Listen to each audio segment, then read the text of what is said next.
നമസ്കാരം. ഞങ്ങളുടെ പുതിയൊരു വീഡിയോയിലേക്ക് എല്ലാവർക്കും സ്വാഗതം. വളരെ കാലമായി മാവേലിക്കരയിൽ നേരിടുന്ന ഒരു പ്രശ്നമാണ് കുടിവെള്ള പ്രശ്നം. ഈ കുടിവെള്ള പ്രശ്നം പരിഹാരം കാണാൻ ഇതുവരെ കഴിഞ്ഞിട്ടുണ്ടോ? പ്രതിവേട്ട, മാവേലിക്കരയെ സംബന്ധിച്ചിടത്തോളം ഉള്ള ഏറ്റവും വലിയ പ്രശ്നമാണ് കുടിവെള്ള പ്രശ്നം. അത് പരിഹരിക്കാൻ മാറി മാറി വന്ന ഒരു സംവിധാനങ്ങൾക്കും ആയിട്ടില്ല. പ്രധാനമായിട്ട് പറയുകയാണെങ്കിൽ കിണറുകളില്ലാത്ത വീടുകൾ ഏറ്റവും കൂടുതലുള്ള ചെറു പട്ടണമാണ് മാവേലിക്കര. ഇതുകൊണ്ട് തന്നെ പട്ടണത്തിലെ ഭൂരിപക്ഷം ആളുകളും പൈപ്പ് വെള്ളത്തിനെയാണ്, അതല്ലേ വാട്ടർ അതോറിറ്റി നൽകുന്ന ശുദ്ധജലത്തിനെയാണ് അവരുടെ ദൈനംദിന ആവശ്യങ്ങൾക്കായി ഉപയോഗിച്ചു വരുന്നത്. ഇതുകൊണ്ട് തന്നെ ഇതിൻ്റെ ലഭ്യത ഇല്ലാതാകുമ്പോഴൊക്കെ ജനം വളരെ ബുദ്ധിമുട്ടുന്ന ഒരു കാഴ്ചയാണ് മാവേലിക്കരയിൽ കാണാനുള്ളത്. ഒരു മാസത്തിൽ കുറഞ്ഞത് ഒരാഴ്ചയെങ്കിലും ശുദ്ധജല വിതരണം മുടങ്ങുന്ന ഒരു സ്ഥലമായി മാവേലിക്കര മാറിക്കൊണ്ടിരിക്കുകയാണ്. മനു പറയുന്ന ഇപ്പോൾ പറഞ്ഞു നിർത്തിയ ഒരു കാര്യമാണ് ശുദ്ധജല വിതരണം മുടങ്ങുന്ന കാര്യം. അതിന് കാരണങ്ങൾ എന്തൊക്കെയാണ്?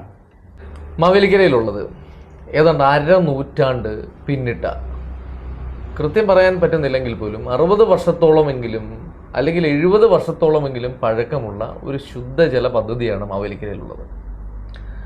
മാവേലിക്കര മണ്ഡപത്തിൻ കടവിലെ പമ്പ് ഹൗസും കിണറും, ഇതേ തുടർന്ന് BH സ്കൂളിന് സമീപത്തായി സ്ഥിതി ചെയ്യുന്ന ഓവർഹെഡ് ടാങ്ക്, ട്രീറ്റ്മെൻറ്റ് പ്ലാന്റ് എന്നിവയാണ് ഈ ജലപദ്ധതിയുടെ ഭാഗമായുള്ളത്.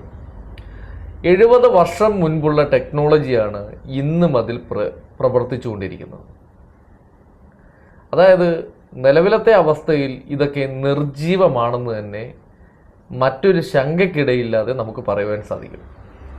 ഇപ്പോൾ നിലവിൽ നടക്കുന്നത് വെള്ളം ആറ്റിൽ നിന്ന് പമ്പ് ചെയ്തെടുക്കുന്നു, ക്ലോറിൻ കലക്കുന്നു, ഓവർഹെഡ് ടാങ്കിലേക്ക് അടിച്ചു കയറ്റുന്നു, തുടർന്ന് വിതരണം ചെയ്യുന്നു.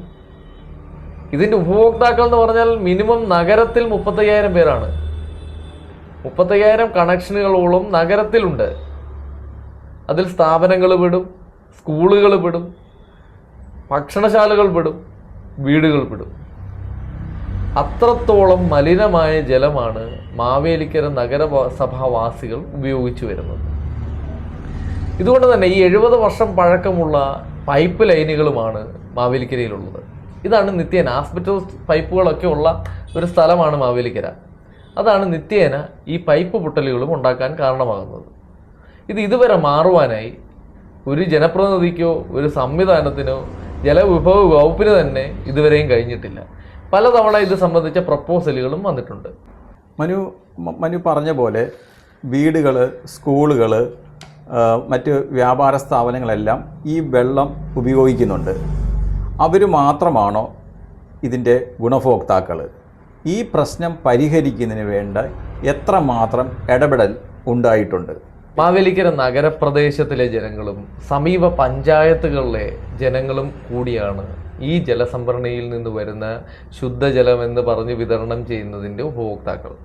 35,000 എന്ന് പറഞ്ഞ് ഞാൻ കണക്ക് പറഞ്ഞത് നഗരത്തിലെ മാത്രം ഇതിൻ്റെ കണക്ഷൻ ഉള്ളവരുടെ കണക്കാണ്. മറ്റ് പഞ്ചായത്തുകളിലെ കൂടെ നോക്കുകയാണെങ്കിൽ വലിയൊരു വിഭാഗം ആളുകൾ ഈ ജലസംഭരണിയെ ആശ്രയിച്ചാണ് അവരുടെ ജീവിതം മുന്നോട്ട് കൊണ്ടുപോയിക്കൊണ്ടിരിക്കുന്നത്. ഇതിനകത്ത് വലിയ രസകരമായ സംഭവം എന്ന് പറഞ്ഞാൽ നഗരത്തിൽ തന്നെ 8,000 കിണറുകളില്ലാത്ത വീടുണ്ട്. ബാക്കി സ്ഥാപനങ്ങൾ ഇതുപോലെ തന്നെ ഈ പഞ്ചായത്തുകളിലും ഇതേ അവസ്ഥയാണ് നിലനിൽക്കുന്നത്.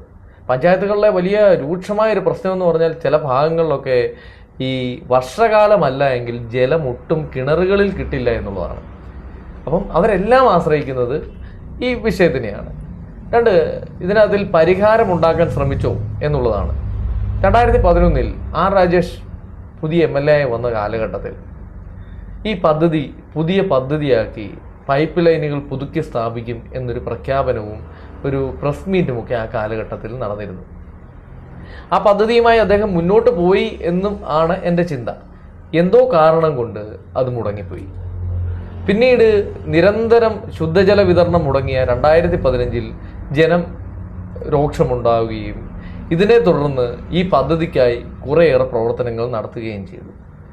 നിർഭാഗ്യമെന്ന് പറയട്ടെ, ഒരു വർഷത്തിന് ശേഷമോ 6 മാസത്തിന് ശേഷമോ ഈ പദ്ധതിയെക്കുറിച്ച് പിന്നൊരു വിവരവും ജനങ്ങൾ അറിഞ്ഞില്ല. 2021 റീബിൽഡ് കേരളയുടെ ഭാഗമായി പുതിയൊരു ശുദ്ധജല പദ്ധതിക്ക് തന്നെ മാവേലിക്കരയിൽ തുടക്കമിട്ടു. ഒരു പ്രൊജക്റ്റ് വന്നത് തഴക്കര, മാവേലിക്കര എന്നീ 2 സ്ഥലങ്ങളെ കേന്ദ്രീകരിച്ച് മറ്റുള്ള സമീപ പഞ്ചായത്തുകൾക്കെല്ലാം ജലം എത്തിക്കുന്നൊരു ഏർപ്പാടായിരുന്നു. അതെന്ന് പറഞ്ഞാൽ അച്ചൻകോവിലാറിന് സമീപത്തായി പുതിയൊരു കിണർ കുഴിക്കുക, അവിടുന്ന് പമ്പ് ചെയ്യുന്ന ജലം BHന് തൊട്ടപ്പുറത്തുള്ള വാട്ടർ അതോറിറ്റിയുടെ സ്പേസിൽ മറ്റൊരു പുതിയ ട്രീറ്റ്മെൻറ്റ് പ്ലാന്റ് നിർമ്മിച്ച് ആ ട്രീറ്റ്മെൻറ്റ് പ്ലാന്റിലേക്ക് എത്തിച്ച് പുതിയൊരു ഓവർഹെഡ് ടാങ്ക് പണിഞ്ഞ് അതിലേക്ക് എത്തിച്ച് വിതരണം ചെയ്യുക. ഈ വിതരണം ചെയ്യുന്ന ജലത്തിനൊപ്പം തന്നെ തഴക്കര 100 ഏക്കറിലൊരു ടാങ്ക് നിർമ്മിച്ചുകൊണ്ട് അവിടേക്കും ഈ ജലം എത്തിച്ച് അവിടെയും വിതരണം ചെയ്യുക. ഇങ്ങനെ ഒരു പദ്ധതിയും വന്നിരുന്നു. പക്ഷേ നിർഭാഗ്യവശാൽ ഈ പദ്ധതിയും എഴഞ്ഞു നീങ്ങുന്നൊരു കാഴ്ചയാണ് ഇന്ന് നമ്മൾ കാണുന്നത്. മറ്റ് മാവേലിക്കരയിലെ വികസനങ്ങൾ പോലെ തന്നെ 2011 കഴിഞ്ഞ് ഇപ്പോൾ എത്ര വർഷം പിന്നിട്ടു? 2011 കഴിഞ്ഞ് 14-15 വർഷം പിന്നിട്ടിട്ട് പോലും ആദ്യം ഇടതുപക്ഷ MLA ആയി വന്ന രാജേഷ് പറഞ്ഞ പദ്ധതികൾ, രാജേഷ് MLA പറഞ്ഞ പദ്ധതി നടപ്പായില്ലായിരുന്നു. അത് 14 വർഷം പിന്നീട് 2021 10 വർഷങ്ങൾക്ക് ശേഷം പുതിയൊരു പദ്ധതിയായി തന്നെ ഇത് വന്നെങ്കിൽ പോലും 2026 നമ്മൾ അടുക്കുന്നു. ഇന്നും അതിനെക്കുറിച്ച് മറ്റു വർത്തമാനങ്ങളൊന്നും നമ്മൾ അറിയുന്നില്ല. പിന്നെ നഗരസഭയുടെ നേതൃത്വത്തിൽ ഇപ്പം അമൃത് 2.0 എന്ന പറഞ്ഞ പദ്ധതിയുമായി ബന്ധപ്പെട്ട് നഗരത്തിലെ കുറേയേറെ പൈപ്പ് ലൈനുകൾ പുതുക്കി സ്ഥാപിക്കുന്നുണ്ട്. കേന്ദ്ര പദ്ധതിയോ മറ്റോ ആണ്, പുതുക്കി സ്ഥാപിക്കുന്നുണ്ട്. എന്നാൽ പോലും ഈ മെയിൻ പൈപ്പുകളെല്ലാം ആ കാലഹരണ പൈപ്പുകൾ തന്നെയാണ് കിടക്കുന്നത്.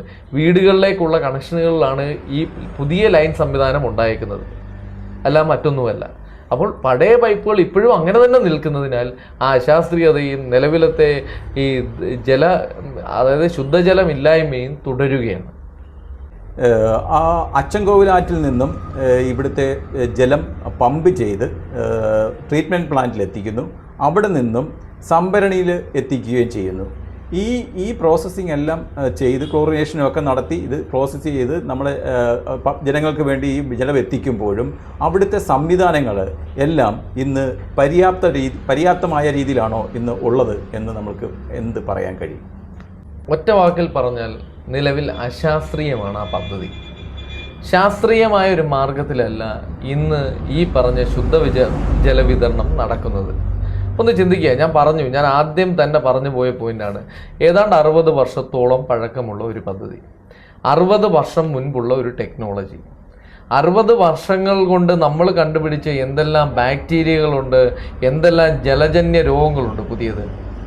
അപ്പം ഇതിനെയൊക്കെ മറികടക്കണമെങ്കിൽ അതിനൂതനമായ സംവിധാനങ്ങളോ അതിനൂതനമായ വാട്ടർ ട്രീറ്റ്മെൻറ്റ് സംവിധാനങ്ങളോ ഇവിടെ നിലവിൽ വരണം. ഇന്നത്തെ ജനം ജീവിക്കുന്നത് കോവിഡിന് ശേഷമുള്ളൊരു കാലഘട്ടത്തിലാണ്. കോവിഡിന് മുമ്പ് നമുക്ക് അങ്ങനെ ഒരു വൈറസ് നമ്മളെ ബാധിക്കുമെന്നോ വീട്ടിലിരുത്തുമെന്നോ ഒരു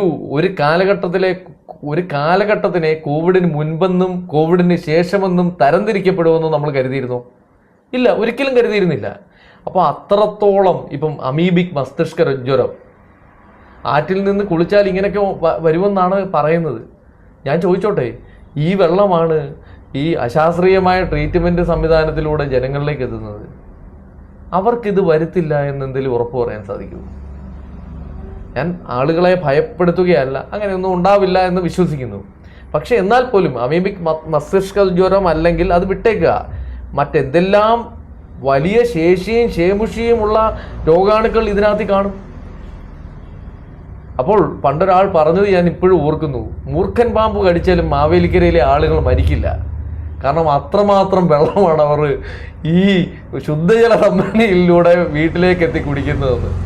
അതൊരു തമാശ എന്നോണോ അന്ന് പറഞ്ഞാണ്. 2015 ഒരാൾ ഇവിടുത്തെ ഒരു പൊതുപ്രവർത്തകൻ പറഞ്ഞതാണ്. അപ്പം ആ സാഹചര്യത്തിന് ഇന്നും, അതായത് 2015 അദ്ദേഹം പറഞ്ഞ സമയം തൊട്ട് ഇന്ന് 2025 നമ്മൾ ഇവിടെ നിന്ന് ചർച്ച ചെയ്യുകയാണ്. ഇന്നും ഒരു മാറ്റവും വരാതെ തുടരുകയാണ്. ഇതാരുടെ ഉത്തരവാദിത്തത്തിൻ്റെ കുഴപ്പമാണ്? ജനത്തിന് ആരോഗ്യമുണ്ടെങ്കിൽ അവർ വോട്ട് ചെയ്ത് വേണം ഇവരെയൊക്കെ ജനപ്രതിനിധികളാക്കാൻ. അതാരും ചിന്തിക്കുന്നില്ല. ആ ജനത്തിൻ്റെ ആരോഗ്യത്തിൽ ആരും വ്യാകുലരല്ല എന്നുള്ളതാണ് ഇന്നത്തെ ഈ നമ്മുടെ ശുദ്ധജല സംവിധാനത്തിൻ്റെ ആ ശോചനീയ അവസ്ഥ വിളിച്ചു കാട്ടുന്നത് അത് തന്നെയാണ്. കാരണം ഇത് നിസ്സാര വിഷയമല്ല. ജലജന്യ രോഗങ്ങൾ എന്ന് തന്നെ പറഞ്ഞാൽ മരണകാരണമാവുന്നവയാ, ജീവൻ എടുത്തുകൊണ്ട് പോകുന്ന സംഗതികളാണ്. അപ്പം അതിനെ ക്രിയാത്മകമായി അതിനെ ശുദ്ധീകരിക്കാനുള്ള സംവിധാനം ശാസ്ത്രീയമായി ഇംപ്ലിമെൻറ്റ് ചെയ്യാൻ കഴിഞ്ഞില്ല എന്ന് പറഞ്ഞാൽ മറ്റെന്ത് വികസനം എവിടെ കൊണ്ട് മണിമാളികകൾ വെച്ചാലും വലിയ സൗധങ്ങൾ പണിഞ്ഞാലും അതൊന്നും വികസനമാവില്ല. മനുഷ്യൻ്റെ ആരോഗ്യമായിരിക്കണം ആദ്യ വികസനം. അതിന് ജനപ്രതിനിധികൾ മുന്നോട്ട് വരുന്നില്ല. അതിൻ്റെ കാരണം എന്തെന്ന് ഇന്നും വ്യക്തവുമല്ല. ഈ മാവേലിക്കരക്കാർ ഈ മാലിന്യം കുടിക്കുന്നതിന് ഏതെങ്കിലും ദിവസം ഇനി പരിഹാരം കണ്ടെത്താൻ നമുക്ക് കഴിയുമോ?